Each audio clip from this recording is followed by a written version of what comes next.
Hello again, everyone. It's me, Mr. Macaluso, and today I want to talk a little bit more about Socrates. Now, I know I gave you an introduction to Socrates in my earlier presentation, but I want to go a little bit deeper.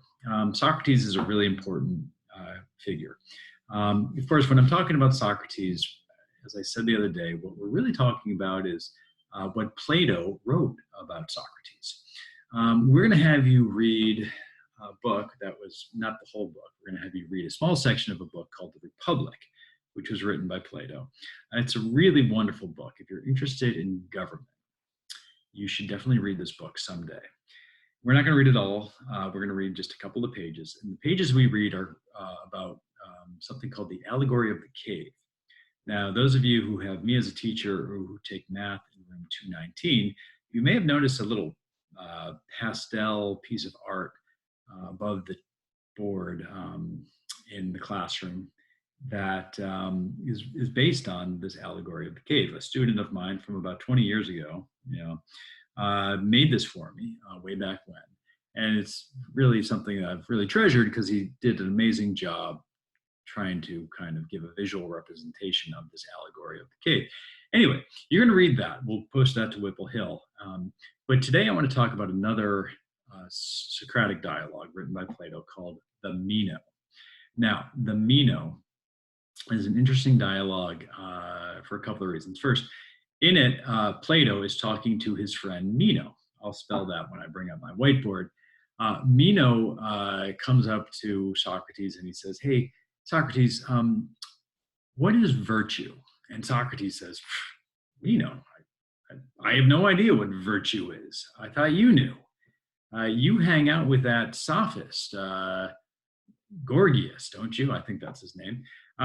Doesn't he know what virtue is? I thought he taught you what virtue was. Now remember, how does Socrates feel about sophists? He does not like them. He thinks that they're full of baloney. So he's given Meno a hard time, and they go back and forth. Socrates is asking him all these questions, and it turns out that Meno has no idea what virtue is. He knows what the virtues are, but he doesn't know what virtue is. And Socrates says, I have no idea what it is either. What's important about that part is that they're trying to figure it out. They're using their reason to try to figure out what virtue is. And they're getting close. I think you come out of the Meno knowing more about virtue than when you went in, but you still don't exactly know what it is. Now, the second part of the dialogue is interesting because Socrates brings up this very strange doctrine. He says that the soul is immortal, and because the soul is immortal, it knows everything. So in other words, we don't learn things, we just remember things. Now that seems kind of odd, but when you kind of think about what Socrates does next, I think you might understand what he means. So what I'm going to attempt to do, and I'm going to do a poor job of it, I'm sure, is I'm going to try to walk you through the proof that Socrates gives to show that the soul, in fact, knows everything. Okay? And he does it by asking some questions of Meno's slave. Okay, so first off, here's how you spell Meno. And yeah, it's true. Meno had a slave. Athens, or Greece, Athens included, unfortunately, sadly, was a society based on slavery, as the Romans will be later on. It's a sad part of history, but it's true. Our beloved Athenian democracy was built upon a foundation of slavery. Sound familiar? So anyway, what we can assume about this slave of Meno's is that he's not educated. He has some basic arithmetic. He knows how to add and multiply, but that's it. So Socrates is really going to use this slave to show that the slave can understand really complicated things if he uses his reason to get to them. So the way he does this is he tries to he basically does some geometrical proof with the slave. He says, okay, slave boy, that's what he calls him. Here's a square. Now, bear in mind that this square is probably not perfect the way I just drew it. It's probably, you know that a square must have equal sides. I doubt that this square has equal sides, but it's close enough. Let's assume that this side is 2 feet and this side, of course, is 2 feet. 2 feet, there we go. Which, as you know, gives us an area of what? Area of a square is one side multiplied by the other side, so 2 times 2 would equal 4. And he asks slave boy, what's the area of the square? And the slave is able to say the area of the square is 4. Good enough, right? Okay, no real big trick there. But Socrates says, okay, I've got a harder question for you. I want a square with an area of 8. I want to double the area of the original square. How long would the line have to be, the line that I drew the square with? And slave boy says, oh, well, that's easy. If a line that's 2 feet long can create a square with an area of 4, then it's probably a line of 4 feet that would give you twice the area. So he basically says, look, let's just extend the line. I'm going to do a little trick here. Let's just take a line that is double 2, so that's 4, right? And let's draw a square based on a line that's double the line of the original square, right? So everyone sees what I'm doing here. I'm making, so let me just draw one more.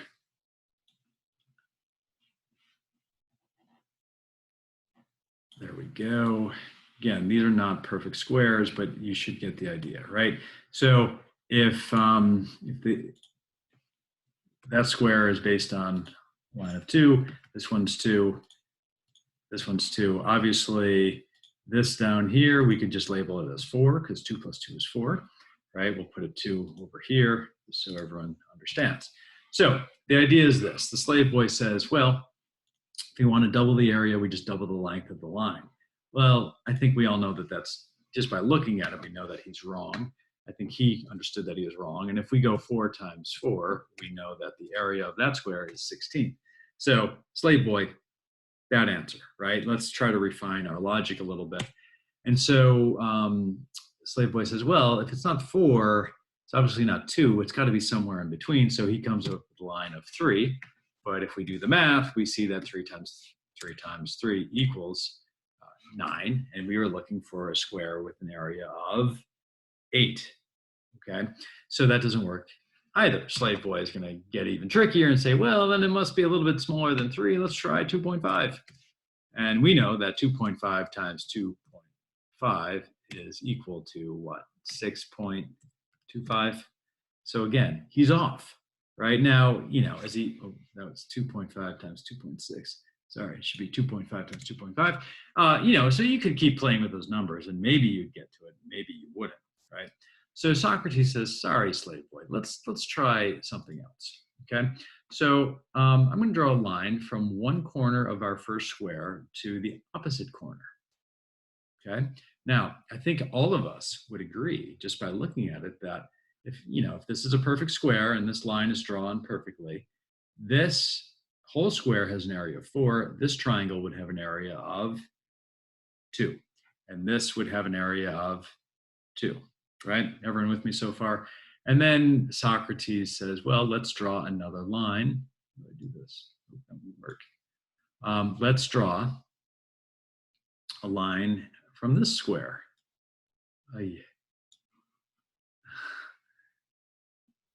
So I think I'm going to do that and do that. Okay, try it again. Okay, so we draw a line from that corner to that corner. Right now, if this square is the same size as that square, is this line the same size as that line? Of course it is, right? You know this from your math classes. At least I hope you do. If you don't, well, that's on you, right? Let's draw another line. Again, let's pretend that I'm drawing perfect lines here. And again, is that line the same length as the other 2 lines we've drawn? It is. And this one, is that the same length? It is. Okay, now look what Socrates has done. as we already pointed out, this triangle is half of this square, okay? But now we have 4 of those very same triangles, right? So if this triangle is equal to 2, and we add it to this one, which is 2, and this one, which is 2, and this one, which is 2, that adds up to 8, okay? And what were we looking for? We were looking for a square with an area of 8. This is the square, okay? So what is the line that we base that square off of? It's this line. Now, what has Socrates just gotten the slave boy to prove? He's gotten him to prove a very important and nifty little geometric proof, which is a squared. I'll just write squared times b squared equals c squared. And that, my friends, is the Pythagorean theorem. That's pretty elegant, isn't it? That is a really elegant proof. Think about this. If you drew a perfect square off this line going that way, and a perfect square off this line going that way, those 2 squares added up would be the same area as this square. It's mind-boggling, right? So what has Socrates done? He's shown us that this ill-educated slave, just by using basic human logic and reason, could understand this pretty, fairly advanced mathematical concept. Okay, so what's cool about this is that Socrates is using ideals. He is using geometry, which has to do with, ideal perfect logic, and he's showing that the human soul can comprehend this. Now, again, if he's going to ask slave boy some factual question, what is Mr. Macalusso's phone number? Slave boy could not remember that, but he could kind of remember anything that is logical. Now, how is this applicable to philosophy? Well, Socrates believed that in order to be a good philosopher, you had to exercise your brain by doing math, by doing geometric proofs, basically, so that you would be more logical, right? Tell that to the math teachers. They'll really, for once, they'll think that a humanities teacher said something sensible. Doc sink. Anyway, but Socrates then wants to apply that kind of logic to more human problems, right? Like, what is the ideal form of government? What is the ideal way to behave? These are important philosophical questions, yes? I mean, he might also ask, what is the ideal horse? Is that the ideal horse back there? Maybe. What is the ideal child? Is that the ideal child? I think so. Probably not. But you get it. So if you can kind of find ideals in geometry, maybe you can use that same logic to find ideals in more subjects that concern ethics. So this is why I really like the Meno. Okay. Also, I want you to pay attention to this, right? When Socrates talks about ideals, or when Plato talks about ideals, he often is referring to the forms, right? He thinks that there is a perfect this and there's a perfect that. Where do those perfect things exist? Well, sadly, they only exist in our mind. Just the way that that perfect square only exists really in our mind, right? The idea of the perfect square or triangle exists. When I try to draw one, it doesn't actually work out to be ideal. It's not perfect. But when I think of it, it is perfect, right? What do the 3 corners of a triangle always add up to in your mind? 180 degrees. When I draw a triangle, what do they add up to? Usually not 180, right? Because I don't draw the perfect triangle. So Socrates wants to use his philosophy to figure out what is the ideal of everything. And again, he doesn't really ever get to the ideal, but it's the act of trying to get there that he finds to be so important. Okay, we strive for it, but we always fail in reality. We can get there in our mind, though. So that is why I love the Meno, and that's really what I think is a pretty cool thing about Socrates and Plato and their form of philosophy. So without further ado, I will say goodbye and let you ponder that. Have a great afternoon.